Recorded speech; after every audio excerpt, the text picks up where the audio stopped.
आपण आता ऑटो पकडलेली आहे. मंदारला काही कारणामुळे यायला जमलं नाही, तर मंदारने फोन करून रिक्षा अरेंज केलेली आहे. आणि हे मित्रच आहेत मंदारचे. काय राहतं नाव तुमचं? अमित गुराम. अमित गुराम. गुराम. त्यांच्याच वाडीतले आहेत ना? हो, मंदारच्याच वाडीतले आहेत. त्यांनी मंदारने अरेंजमेंट करून दिलेली आहे. मला वाटतं त्याची गाडी खराब झाली आहे, चालू होत नाही आहे. मला बोलला तो फोनवरती. आणि मग चला आता जाऊया आपण मंदारकडे. तर मित्रांनो, आपण फायनली मंदारच्या घरी पोचलो आहोत. आणि तुम्ही इकडे बघू शकता, वातावरण एकदम शांत आहे, एकदम छान असं हिरवीगार झाडं आणि पक्ष्यांचा किलबिलाट आणि खूप शांत असं वातावरण आहे. रोशन उभा आहे इकडे, मस्त आंघोळ वगैरे करून फ्रेश वगैरे झालेला आहे, नाश्ता वगैरे करून झाला. टिक्का लावायला मिळाला नाही बघा ना. टिक्का आता लावतो रोशन. स्मरण ना?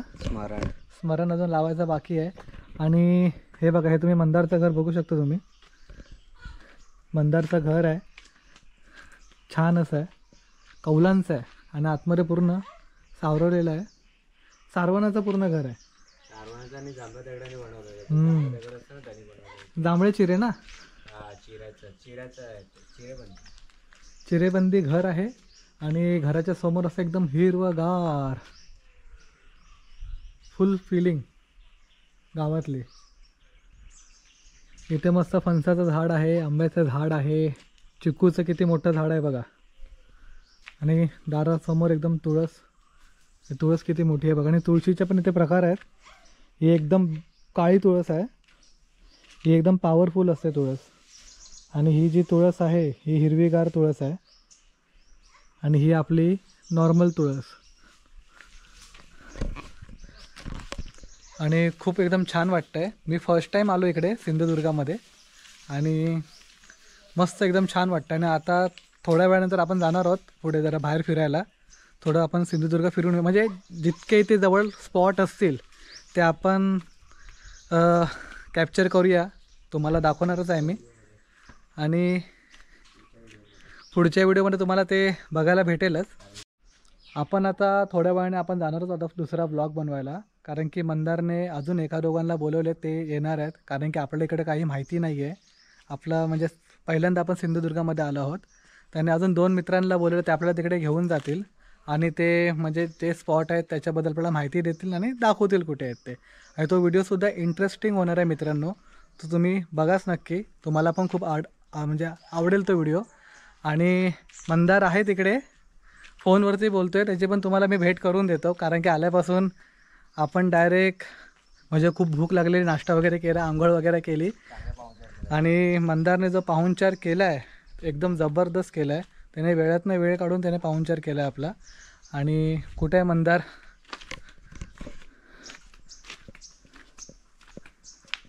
हा बघा मंदार. मगातपासून तुम्हाला भेट करून द्यायची होती आपल्याला मंदारची. आणि फायनली मंदार कामातनं, कारण की दिवसभर मंदार कामच करत होता, कामातून जरा वेळ नव्हता. अंगणेवाडीची जत्रा पण आहे, त्याला टाईम नाही आहे. आणि सगळं घरातलं पण त्याला काम करावं लागतं. पाणी वगैरे सगळं भरत होता मगातपासून. मला ठीक आहे, तू सगळं आरामशीर निवांत करून घे, मग आपण शूट करूया.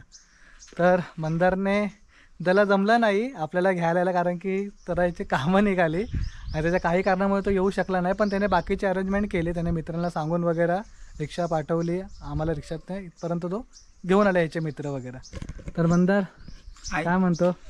ठीक, तुम्ही आलात आधी एक तर खूप बरं वाटलं मला. अंगणेवाडी एक्सप्लोर करायला आलात. आणि दुसरी गोष्ट, आता इतर गोष्टी पण इकडच्या जवळपासच्या आहेत त्या पण एक्सप्लोर करा. त्याच्यानंतर आणि स्पॉट आहेत आपल्या जवळपास घराच्या, तिथे जाऊन या एकदा. आणि त्याच्यानंतर आपण अंगणेवाडीला जाऊया. हो, आणि आपण आता अंगणेवाडी एक्सप्लोर करणारच आहोत. आणि माझा एक म्हणण्याचा अर्थ आहे की बहुतेक पोरं असे विचार करतात की आपण कोकणामध्ये काय करू शकत नाही, काय करू शकत नाही. पण ह्याचं एक चांगलं उदाहरण आहे. मंदार हा कोकणातच राहतो आणि कोकणात राहून त्याने खूप काही म्हणजे वेगळं काही एकदम बिझनेस असं त्याने स्टार्ट केला आहे. तो एक्सप्लोर करतो आहे आणि खूप काही करतो तो कोकणामधून आणि चांगलं कमवतो. म्हणजे ती बहुतेक पोरं बोलतात की आपण कोकणात राहून काही करू नाही शकत, फक्त आपल्याला मुंबईलाच जावं लागेल, तिकडेच आपण कमवू. तसं काही नाही आहे. कोकणात राहून तुम्ही खूप काही करू शकतात, खूप म्हणजे खूप. तर मंदारने पण खूप काही असं केलेलं आहे. थोडंफार मंदार थोडी माहिती दे. ॲक्च्युली मी इथे गोवा हे मार्केट जवळ आहे, त्यामुळे इकडे कोकणात राहणाऱ्या मुलांनी किंवा शिकलेल्या मुलांनी ॲग्रिकल्चरमधल्या मुलांनी ना सुरुवातीला गोवा ह्या मार्केटचा विचार करावा. म्हणजे इकडचा आंबा मुंबईत पाठवण्यापेक्षा गोव्यामध्ये त्याला चांगला रेट मिळतो. गोव्यात फॉरेनर टुरिस्ट आहेत, त्यासाठी आपल्याला रेटही चांगला मिळू शकतो. त्याच्यानंतर आंब्यावर तुम्ही प्रोसेस केला, इकडचा आंबा 200 आणि 150 रुपये डझनने जातो. इकडच्या आंब्यावर जर तुम्ही प्रोसेस केलात तर त्या प्रोसेस केल्यानंतर जे प्रोडक्ट बनतं ते व्हॅल्यू ॲडेड असतं. दुसरी गोष्ट, इकडे रेंट आणि मॅनपॉवर ही खूप स्वस्त आहे, त्यामुळे मुंबईत जाऊन बिझनेस करण्यापेक्षा इकडे बिझनेस केला थोडी कमी अर्निंग आहे, पण काही प्रॉब्लेम नाही आहे. पण इंटरनॅशनल मार्केट आहे खरं तर. आणि कोकणामध्ये बाकीच्या गोष्टी स्वस्तात आहेत. इकडचा निसर्ग एकदम सुंदर आहे, इकडे शेती आहे, भात शेती आहे, तिच्यावर भरपूर काम करून आपण बॉइल्ड राईसचं प्रोडक्शन, बॉइल्ड राईस म्हणजे आता एक नंबर मार्केटमध्ये चालणारा विदाऊट स्टार्च राईस आहे, जो आपल्या कोकणाची शान आहे, पण त्याचा अजूनपर्यंत एकही ब्रँड नाही आहे. आमचं त्याच्यावर काम चालू आहे. परत काही चॉकलेट्स, इकडचा जो काजू आहे त्याला आम्ही फ्लेवरिंग करून चॉकलेट्स बनवून ते बाहेर पाठवतोय. अशी छोटीफार कामं चालू आहेत, जसं आता तुम्हाला सांगितलं. आणि मंदारने अजून एक छान असा एक पोएट्रीचं सुद्धा तरी ओपन केलेलं आहे, घराच्या समोरच आहे, ते पण तुम्हाला मी दाखवतो. ते पण एकदम छान असं हे आहे. तर मंदार, पोएट्री बद्दल तू काय सांगशील की आता नवीन तू चालू पोल्ट्री हा एक फुकटात होणारा साईड बिझनेस आहे. कारण आता टिलर ट्रॅक्टर आल्यामुळे आपल्या इकडे जे मांगर म्हणजे आपले गोठे जे पूर्वीच्या गाई प्रत्येक घरात आहेत ते असेच पड आहेत. तर तुम्ही त्यालाच अटॅचमेंट देऊन एखाद्या स्वस्तात शेड केलं त्याचं, आणि देशी कोंबड्या जर सांभाळल्या तर देशी कोंबड्या ह्या आठवड्याचा जो खर्च आहे आमचा फॅमिली चालवायचा, तो ह्या दर बुधवार, शुक्रवार, रविवार असे वार पकडून ते मुंबईकरच येऊन हे घेऊन जातात चांगल्या रेटमध्ये. त्याच्याने तुमचं घर जातं. बाकीचे बिझनेस तुमचे हे फक्त सेव्हिंग किंवा तुमची रोलिंग आहे. पण ह्या प्रत्येकाने करायला पाहिजे, कारण इकडे जर कम्युनिटी झाली, क्लस्टर झालं, सगळ्यांनी मिळून जर केलं तर मुंबईतल्या लोकांपर्यंत चांगल्या प्रकारचं chicken without hormones, without injection असं पोचवता येईल. चांगलं खाद्य म्हणजे आम्ही त्यांना रेशनचंच खाद्य, विकतचं काही इंजेक्शन वगैरे देत नाही. मोकळ्या वातावरणामुळे आजार होत नाहीत त्यांना, ते देतो. किंवा इकडे हॉल वगैरेवर लग्न झाल्यानंतर जे वेस्टेज उरतं ते आम्ही टाकलं की 15-15 दिवस आम्हाला खाद्य म्हणजे बघावी लागत नाही तिकडे. त्या स्वतः बाहेर येतात, ऊन लागलं की आतमध्ये जातात, अंडी फुकटची मिळतात घरामध्ये. त्याच्यानंतर ऑटोमॅटिक त्यांची पुढची पिढी तयार होत राहते. ह्या सगळ्या फुकटच्या गोष्टीची मुलं इथे टाकून तिकडे हमालीची कामं करतात मुंबईत जाऊन. मी हमाली नाही म्हणत आहे, पण समजून जा, थोडीफार डोक्याला त्रास येणार. लाईफ म्हणजे काय, आपण एकदम शांततेत जगणं आणि आपल्याला जेवढे हवं आहे घर चालवण्यासाठी तेवढं अर्निंग करणं, आणि उरलेला टाइम क्वालिटी टाइम आपल्या हॉबीमध्ये. आता इथे माडे शेती आहे छोटीशी, हे वेस्टेज पाण्यावर आहे, 0 वेस्टेज. म्हणजे जे मी हातपाय धुतो त्या पाण्यावर वांगी आणि मिरची मिळते मला. त्याच्यानंतर माझ्या घरातल्या खरकड्यावर माझी कोंबडी जगतात, त्याच्यामुळे मला अंडी आणि ह्या गोष्टी मिळतात. त्यामुळे निम्मे खर्च तर असेच संपतात. तर पड शेती आहे, ती पड शेती जर आपण 4-5 मित्र एकत्र आलो आणि कॉन्ट्रॅक्ट फार्मिंग केलं तर गोव्याचे मॉल डायरेक्ट ही सगळ्या गोष्टी विकत घेतात. या गोष्टी खरं तर केमिकल फ्री आहेत.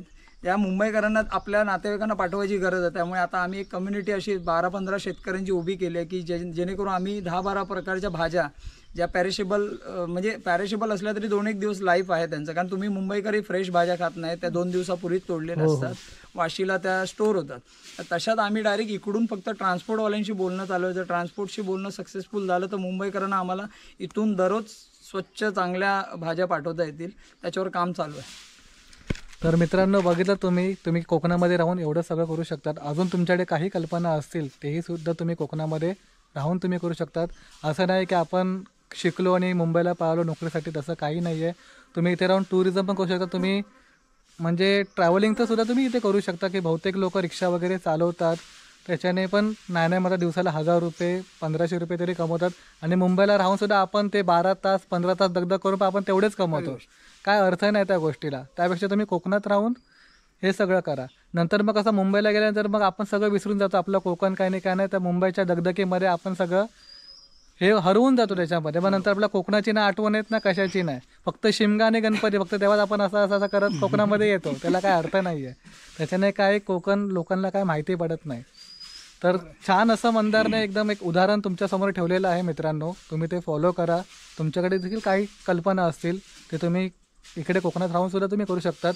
मुंबईची दगदग ते आता मला माहिती आहे, आमचा जन्म झाला आहे मुंबईमध्ये, तर आम्ही कसं करतो, आमचे पूर्ण दिवस ते दगदगीमध्येच जातात. फक्त सकाळी उठायचं, कामाला पळायचं, परत यायचं, जेवायचं, झोपायचं, हेच चालू असतं वर्षानुवर्ष 365 दिवस. काही आराम नाही आहे.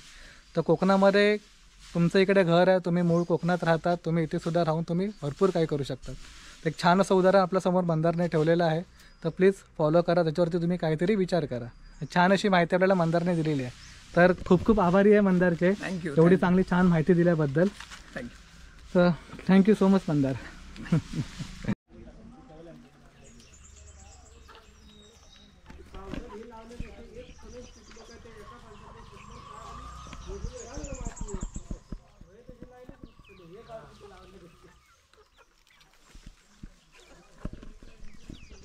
तर मित्रांनो, तुम्ही बघितलं असेल मंदारने आपल्याला किती छान प्रकारे अशी माहिती दिलेली आहे।